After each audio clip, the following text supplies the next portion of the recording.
Okay. Now we will explain the decreasing of melting point down the group.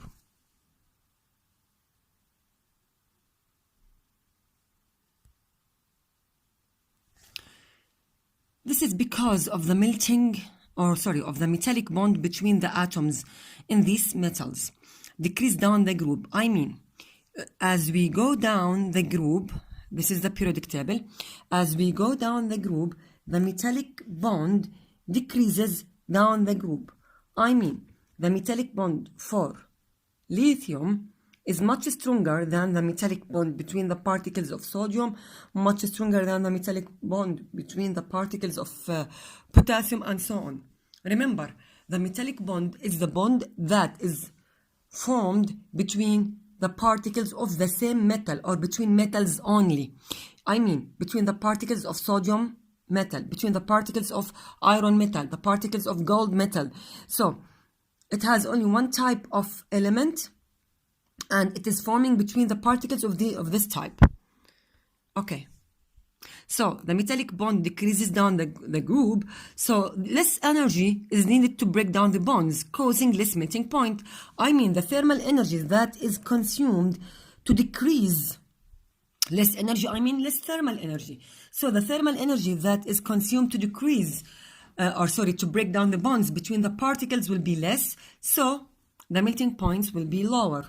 That's it.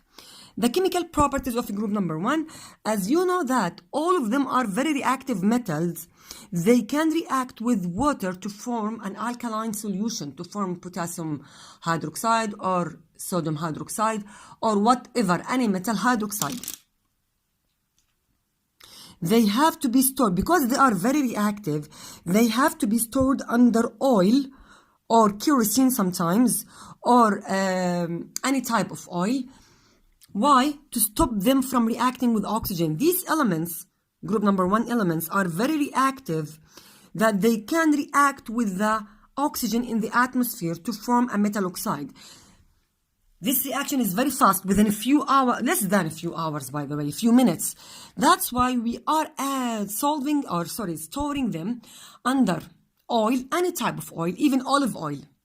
The idea is that we want to store them using any oil that does not dissolve in water. Why? To prevent the dissolving of the water particles, the oxygen particles inside the particles of the oil, to reach the metal, to corrode this metal.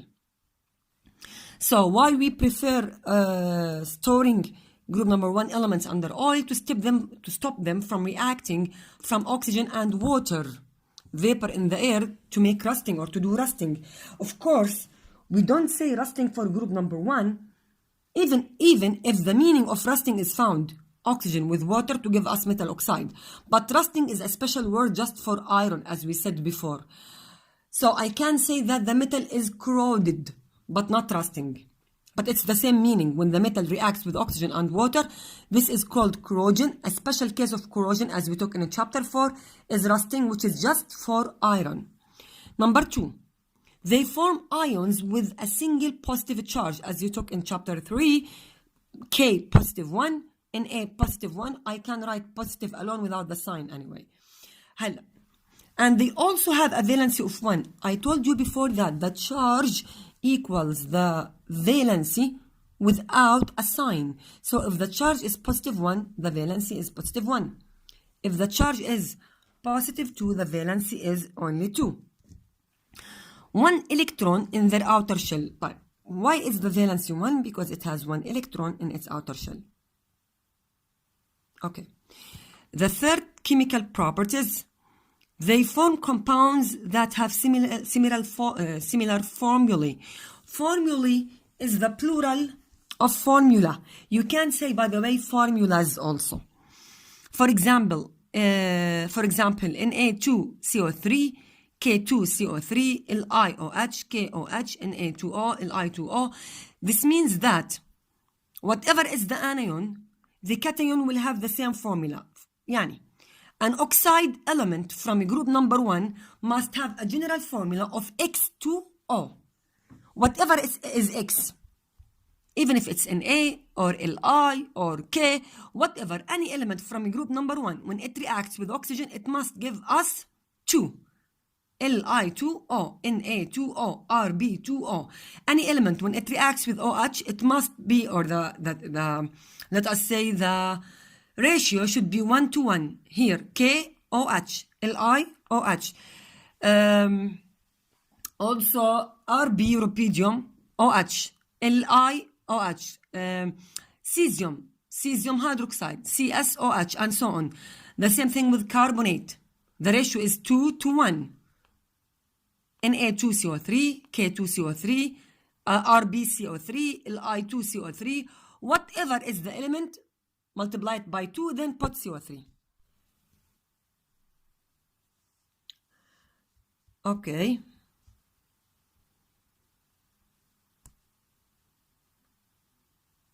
They also forming salts when they are reacting with nonmetals.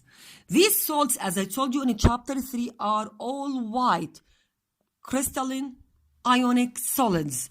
All the salts that are formed by reacting group number 1 with group number 7, or group number 5, or group number whatever with any nonmetal, this salt is white. So if I ask you what is the color of sodium carbonate, this is a type of salt, white. Sodium chloride, white. Potassium carbonate, white. Potassium sulfate, white. Rubidium, phosphate, white. Whatever is the name of the salt, if it is taken, or if the cation is from group number 1, so be sure that its color is white.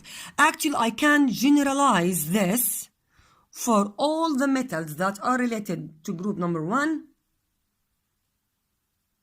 Group number 1 metals,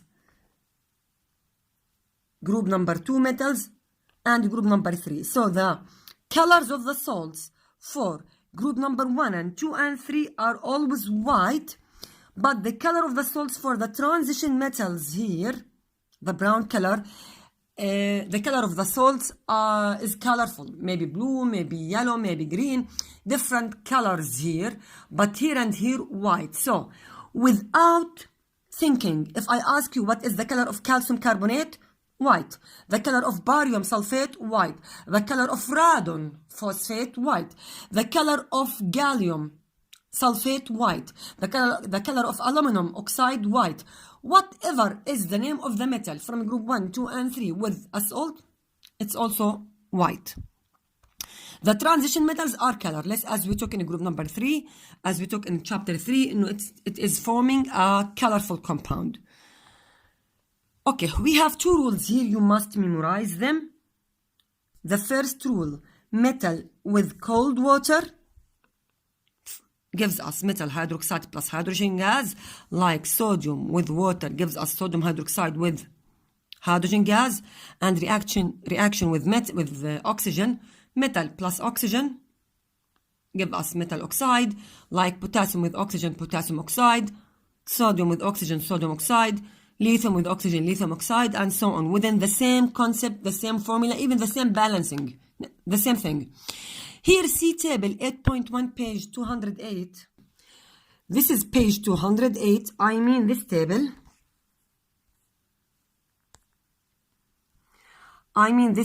This table is very nice.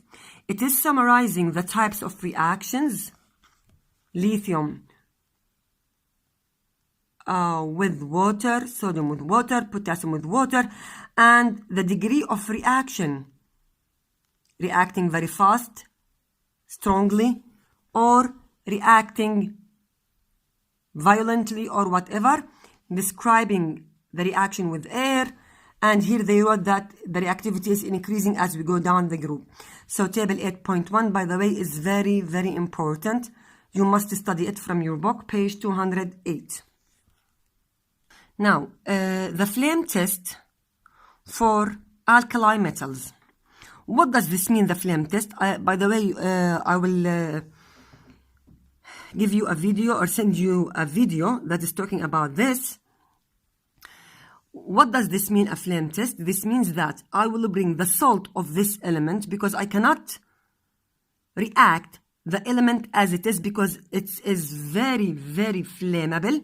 So I cannot put sodium directly on the fire or on the flame, or potassium or whatever.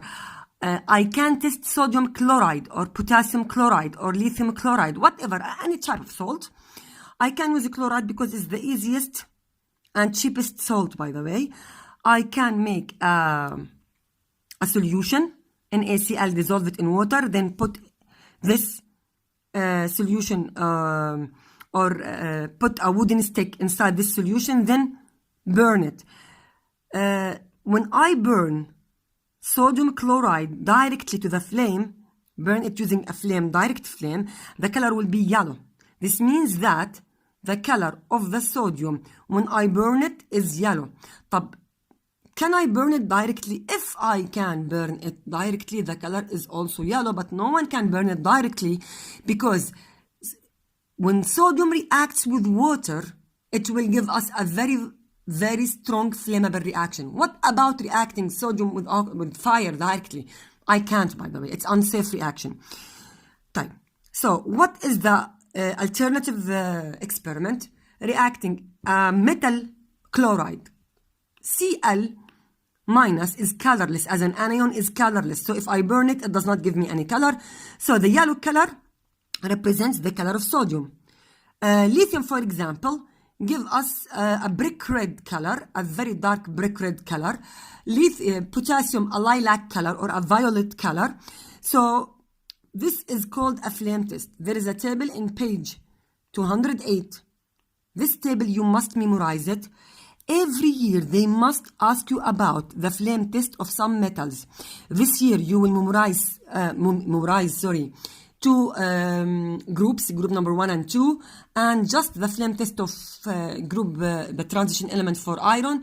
And later on, in grade 10, you will memorize other flame tests. So they must ask you about the flame test. You must memorize it.